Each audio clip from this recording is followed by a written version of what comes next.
Hello Tamil traders, good evening. This is Saturday, so answer the following video. And இந்த வீடியோல வந்து last 1 வீக்கா நம்ம வீடியோஸ்க்கு வந்த கமெண்ட்ஸ்க்கான ரிப்ளை தான் நீங்க பார்க்க போறீங்க. இதுல நீங்க நிறைய சந்தேகங்கள் கேள்விகள் கேட்டீங்க. அதுக்கான ரிப்ளை வந்து நீங்க பார்க்க போறீங்க. அண்ட் அது மட்டும் இல்லாம நம்மள பாராட்டி நம்ம வீடியோவை பாராட்டி நிறைய கமெண்ட்ஸ் வந்து வந்திருந்தது. அது எல்லாத்துக்குமே என்னோட மனமார்ந்த நன்றிகள். காரணம் என்னன்னா டெய்லி வந்து பார்த்தீங்கன்னா வேலைக்கு போயிட்டு வந்து ஒரு 3-3.5 மணி நேரம் கஷ்டப்பட்டு வீடியோ ரெடி பண்ணி போடும்போது நீங்கள் கொடுக்கக்கூடிய ஒவ்வொரு லைக்கும் ஒவ்வொரு பாசிட்டிவான கமெண்ட்டும் வந்து பார்த்தீங்கன்னா அந்தளவுக்கு எனக்கு ஒரு அப்ரிஷியேஷனை கொடுக்குது. உண்மையாகவே வந்து பார்த்தீங்கன்னா இந்த வாரம் வந்து நான் ரொம்பவுமே சந்தோஷமாக ஃபீல் பண்ணேன். அதாவது நம்ம தொடர்ந்து இந்த வேலையை பண்ணணும், இன்னும் சிறப்பாக இந்த வேலையை பண்ணணுன்ற அந்த எண்ணத்தை வந்து எனக்கு இந்த கமெண்ட்ஸ் கொடுத்தது.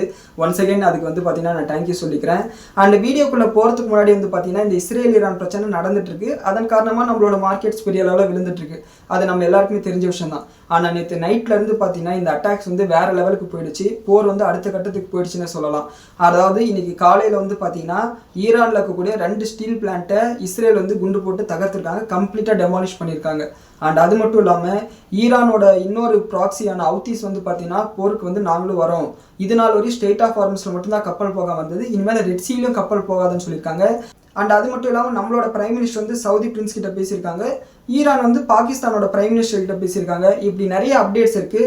ஸோ அந்த எல்லா அப்டேட்ஸோட சேர்த்து இன்னைக்கு நைட்லேருந்து நாளைக்கு மத்தியானம் வரையும் நடக்கக்கூடிய அப்டேட்ஸை நாளைக்கு வீடியோவில் நம்ம டீட்டெயிலாக எக்ஸ்பிளைன் பண்ணுவோம். அண்ட் அது மட்டும் இல்லாமல் இந்த ப்ராக்சிஸ் எல்லாம் யார் யார் என்னென்னு சொல்லிட்டு தெளிவாக நம்ம அதில் பார்ப்போம். அண்ட் இன்னைக்கு வந்து பார்த்தீங்கன்னா கமெண்ட்ஸ் குள்ளார போயிடலாம். இன்னைக்கு வந்து பார்த்தீங்கன்னா முதல் கமெண்ட் பார்த்தோம்னா லிங்கப்பிரியா ராஜ் அப்படின்றவங்க பார்த்தீங்கன்னா முதல் கமெண்ட் பண்ணியிருக்காங்க.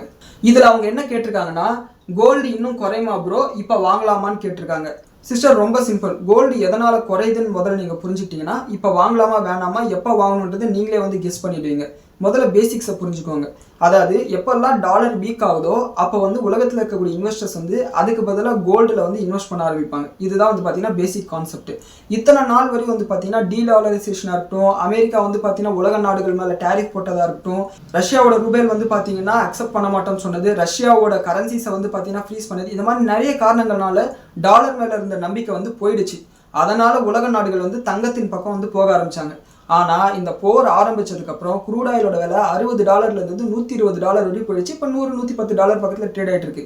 முன்ன $60 கொடுத்தா நம்மளுக்கு ஒரு பேரல் கிடைக்கும்ன்ற இடத்துல வந்து பார்த்தீங்கன்னா இப்போ $110 கொடுக்க வேண்டியது இருக்குது. ஸோ டபுளாக டாலர் தேவைப்படுது. அதனால் உலக நாடுகள் வந்து பார்த்தீங்கன்னா டாலரை வாங்க ஆரம்பிக்கிறாங்க. டாலரை வாங்கணும்னா என்ன பண்ணணும், இருக்கிற எதையாவது விற்கணும் இல்லையா, அதுக்கு பதிலாக வந்து பார்த்தீங்கன்னா தங்கத்தை விற்க ஆரம்பிக்கிறாங்க. டைரெக்டாக அவங்களோட நாட்டோட கரன்சியை கொடுத்து டாலர் வாங்கலாம், ஆனால் அது வந்து அவங்களோட நாட்டோட கரன்சி இன்னும் வீக் ஆக்கிடும். அதனால தங்கத்தை விற்கிறாங்க. லாஸ்ட் 1 வீக்ல வந்து பார்த்தீங்கன்னா டர்க்கி மட்டும் 22,000 கிலோ தங்கத்தை விற்றுருக்காங்க. அதாவது 1 கிலோனாலே $1 கோடி மேலே வரும், 1.5 கோடி பக்கத்தில் வரும்னு வச்சுக்கோங்களேன். 22,000 கிலோனா கிட்டத்தட்ட 33,000 கோடி ரூபாய்க்கு வந்து பார்த்தீங்கன்னா டர்க்கி மட்டும் விற்றுருக்காங்க. அண்ட் இந்த போர் ஆரம்பிச்சதுலேருந்து இது நாள் வரையும் சவுதியும் டர்க்கியும் சேர்த்து கிட்டத்தட்ட 80,000 கிலோ வரையும் தங்கத்தை விற்றுருக்காங்கன்னு சொல்லிட்டு சில ரிப்போர்ட் சொல்கிறாங்க. அதாவது கிட்டத்தட்ட 1.5 லட்சம் கோடி ரூபாய் மதிப்பில் தங்கத்தை வந்து பார்த்தீங்கன்னா இந்த போர் ஆரம்பிச்சதுலேருந்து பார்த்தீங்கன்னா விற்றுருக்காங்க. ஸோ இதனால தான் கோல்டு ப்ரைஸஸ் விழுந்துட்டு இருக்கு. ஒன்ஸ் இந்த போர் முடிஞ்சதுக்கப்புறம் ஓரளவுக்கு நார்மலான சுச்சுவேஷன் வந்ததுக்கப்புறம் மறுபடியும் கோல்டில் வந்து இந்த மாதிரி சென்ட்ரல் பேங்க்ஸ் வந்து வாங்க ஆரம்பிப்பாங்க. அப்போ வந்து பார்த்தீங்கன்னா விலை ஏற ஆரம்பிக்கும். இதனால தான் வந்து பார்த்தீங்கன்னா ஓரளவுக்கு வந்து இந்த நியூஸ் வந்ததுக்கப்புறம் வந்து பார்த்தீங்கன்னா கோல்டு வந்து ஒரு ஸ்டெபிலிட்டி வருது. என்னதான் இந்த பிரச்சனை போயிட்டு இருந்தாலும் கோல்டு மறுபடியும் $4,500 வந்துருச்சு.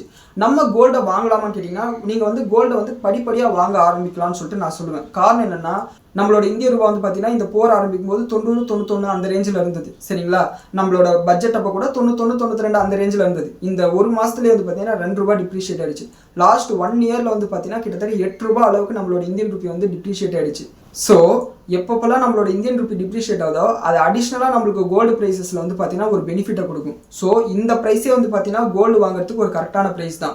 ஆனால் ஆல்ரெடி நீங்கள் கோல்டில் ஓரளவுக்கு வந்து இன்வெஸ்ட் பண்ணியிருக்கீங்க, கோல்டு பீஸ்லையோ சாவரின் கோல்டு பாண்ட்லையோ நீங்கள் இன்வெஸ்ட் பண்ணியிருக்கீங்கன்னு போது கொஞ்சம் வெயிட் பண்ணுங்கள். மறுபடியும் வந்து இது $4,500 இருக்கா, ஒரு $4,000 கொடுக்கும்போது கொஞ்சம் வாங்குங்க, மறுபடியும் விழுந்தா கொஞ்சம் வாங்குங்க. சரிங்களா, வேரியஸ் ப்ரைஸ் பாயிண்ட்ஸில் வாங்கும்போது உங்களோட வந்து ருபி காஸ்ட் ஆவரேஜிங் இருக்கும், அது வந்து உங்களுக்கு பெனிஃபிட்டாக இருக்கும். ஒன்ஸ் இந்த போரெல்லாம் முடிஞ்சதுக்கப்புறம் நம்மளுக்கு வந்து $110 தேவையில்ல ஒரு பேரல் வாங்குறதுக்கு, ஒரு $60 இருந்தால் போதும் போது டாலரோட மதிப்பு வந்து மறுபடியும் குறைய ஆரம்பிக்கும். அப்போ வந்து பார்த்தீங்கன்னா கோல்டோட மதிப்பு அதிகமாக ஆரம்பிக்கும். இதுதான் பேசிக், சரிங்களா? ஸோ கோல்டு ப்ரைஸஸ் இன்னும் குறையுமான்னு கேட்டிங்களா, இந்த போர் நடக்கிற வரை குறைஞ்சிக்கிட்டே தான் இருக்கும். அதுவும் சென்ட்ரல் பேங்க்ஸ் வந்து அவங்களோட பண தேவைக்காக வந்து கோல்டை விற்க வைக்க இன்னும் குறைஞ்சிக்கிட்டே தான் இருக்கும். ஏன்னா மார்க்கெட்டில் சப்ளை வரும்போது அதை அப்சர்வ் பண்ணுறதுக்கு பையர்ஸ் இருக்கணும். பையர்ஸ் இல்லைன்னா வந்து பார்த்தீங்கன்னா எந்த ப்ரைஸில் பையர்ஸ் இருக்காங்களோ அந்த ப்ரைஸில் செட்டில் ஆகும். ஸோ அதனால வந்து பார்த்தீங்கன்னா கோல்டு குறையதா செய்யும். ஒன்ஸ் இந்த போர் முடிஞ்சதுக்கப்புறம் பிரச்சனை முடிஞ்சிடும் சிஸ்டர். இதுதான் வந்து பார்த்தீங்கன்னா என்னோட அனாலிசிஸ். அடுத்த கமெண்ட் வந்து பார்த்தோம்னா கேபி ராமன்றவர் வந்து கமெண்ட் பண்ணியிருக்காரு. அதில் அவர் என்ன சொல்லியிருக்காருன்னா, ஹாய்ண்ணா, டாடா ஸ்மால் கேப் ஃபண்ட் 20% டவுனில் போகுது. நான் 1 இயராக எஸ்ஐபி போடுறேன், கண்டினியூ பண்ணலாமாண்ணா அப்படின்னு கேட்டிருக்காரு. பிரதர், ஆக்சுவலாக வந்து பார்த்தீங்கன்னா இது உங்களுக்கு வந்து ஒரு நல்ல சான்ஸ். காரணம் என்னன்னா, நீங்கள் 1 இயராக தான் எஸ்ஐபி போடுறீங்க. ஆரம்பித்து 1 வருஷத்துலேயே உங்களுக்கு இந்த மாதிரி வந்து 20% டிஸ்கவுண்ட்டில் உங்களுக்கு மியூச்சுவல் ஃபண்ட் யூனிட்ஸ் கிடைக்குதுன்னு நினைங்க. காரணம் என்னன்னா, இப்போ நீங்கள் டைரெக்டாக இன்வெஸ்ட் பண்ணுறீங்கன்னு வச்சுக்கோங்களேன், அதை 2 வகையாக பிரிக்கலாம். ஒன்று, நான் வந்து கம்பெனியோட ஷேர் ப்ரைஸ் குறைஞ்சா இந்த இடத்துல வந்து பார்த்தீங்கன்னா வாங்கினீங்கன்னா வேல்யூவாக இருக்குது இந்த கம்பெனின்னு சொல்லிட்டு பண்ணலாம். அது வந்து வேல்யூ இன்வெஸ்டிங். இன்னொன்று, இந்த கம்பெனியில் வந்து ஒரு பாசிட்டிவான நியூஸ் வந்திருக்கு, இதுக்கு மேலே இந்த கம்பெனி பயங்கரமாக ஏறப்போகுதுன்னு சொல்லிட்டு பண்ணலாம். அது க்ரோத் இன்வெஸ்டிங். இது நீங்கள் டைரெக்டாக பண்ணுறது. இதில் வந்து நீங்கள் மார்க்கெட்டை அனலைசிஸ் பண்ணி ஒரு முடிவு எடுக்கலாம், இப்போ வாங்கலாமா வேணாமான்னு சொல்லிட்டு. ஆனால் எஸ்ஐபின்றது வந்து பார்த்தீங்கன்னா நீங்கள் ஆட்டோமேட்டடாக பண்ணக்கூடிய ஒரு விஷயம், ஆட்டோமேட்டிக்காக பண்ணக்கூடிய ஒரு விஷயம். இதில் வந்து பார்த்தீங்கன்னா மார்க்கெட் விழுதோ ஏறுதோ அதெல்லாம் நீங்கள் கவனிக்கக்கூடாது. 1ஆம் தேதி சம்பளம் வந்துச்சா கரெக்டாக ஒரு 5000 ரூபாய் எடுத்து எஸ்ஐபி போட்டுருணும். நீங்கள் மார்க்கெட் விழுந்தாலும் சரி ஏறினாலும் சரி அதை பற்றி நீங்கள் கவலைப்படக்கூடாது. நீங்கள் மார்க்கெட் விழும்போது நீங்கள் எஸ்ஐபி ஸ்டாப் பண்ணுறீங்கன்னா மறுபடியும் மார்க்கெட் ஏறும்போது தான் நீங்கள் எஸ்ஐபிக்குள்ள வரீங்கன்னா, நீங்கள் ஹிஸ்டாரிக்கலாக நீங்கள் பல வீடியோஸில் வந்து பல பேர் பேசியிருப்பாங்க இந்த மாதிரி எஸ்ஐபி போட்டால் லைஃப் செட்டில் ஆகிடும்னு சொல்லிட்டு. அது வந்து உங்களுக்கு நடக்காது.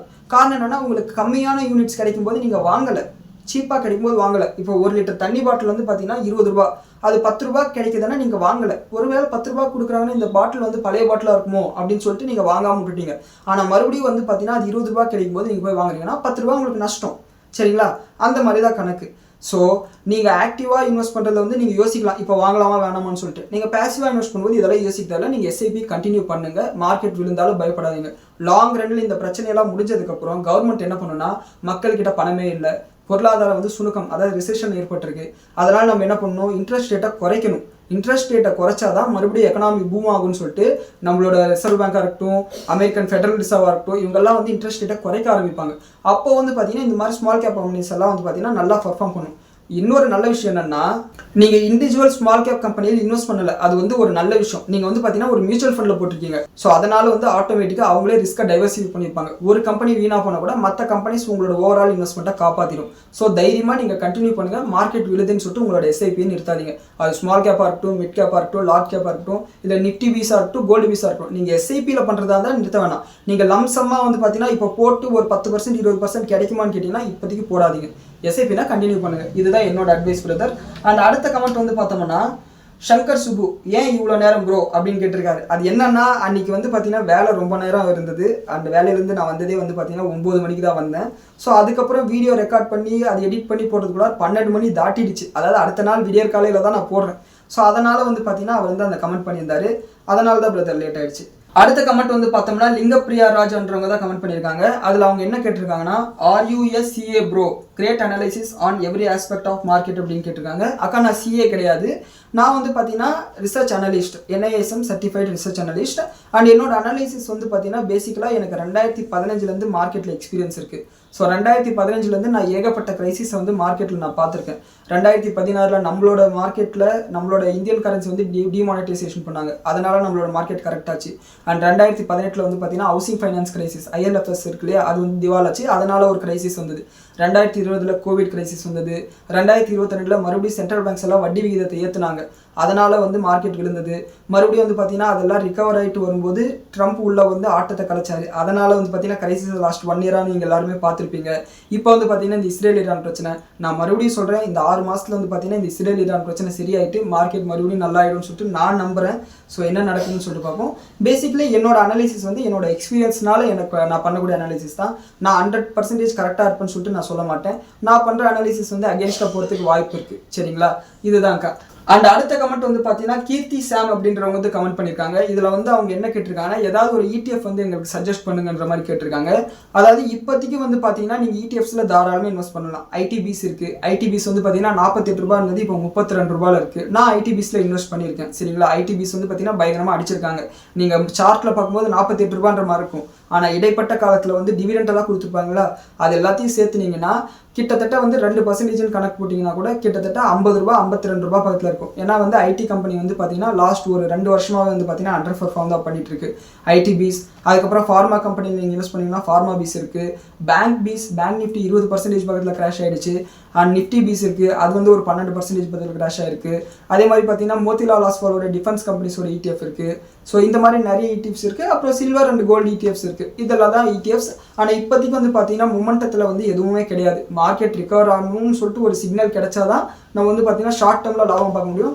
ஆனால் நீங்கள் லாங் டேர்முக்கு இன்வெஸ்ட் பண்ணுறீங்க, ஒரு 5 வருஷம் 10 வருஷம் கழிச்சு தான் நான் இந்த பணத்தை யூஸ் பண்ண போகிறேன், ஒரு வீடு கட்டுறதுக்கோ இல்லை என்னோட ரிட்டையர்மெண்ட்டுக்கோ நான் யூஸ் பண்ண போகிறேன்னா இது வந்து கரெக்டான டைம் இன்வெஸ்ட் பண்ண ஸ்டார்ட் பண்ணுறதுக்கு. இன்னும் மார்க்கெட் விலை நம்ம வந்து ஆவரேஜ் பண்ணிகிட்டே போகலாம், நம்மளுக்கு இன்னும் சீப்பாக நிறைய ஷேர்ஸ் கிடைக்கும். ஸோ இதுதான் வந்து பார்த்தீங்கன்னா இந்த வாரம் நம்ம வீடியோஸ்க்கான கமெண்ட்ஸ். அந்த எல்லா கமெண்ட்ஸ்க்கும் வந்து பார்த்தீங்கன்னா நம்ம ரிப்ளை பண்ணியிருக்கோம். அண்ட் மறுபடியும் சொல்கிறேன், என்னை பாராட்டி நிறைய கமெண்ட்ஸ் வந்தது, அது எல்லாத்துக்குமே என்னோட நன்றிகள். அண்ட் இந்த வீடியோவில் தகவல்கள் வந்து உங்களுக்கு யூஸ்ஃபுல்லாக இருக்குன்னு சொல்லிட்டு நான் நம்புகிறேன். நன்றி, வணக்கம்.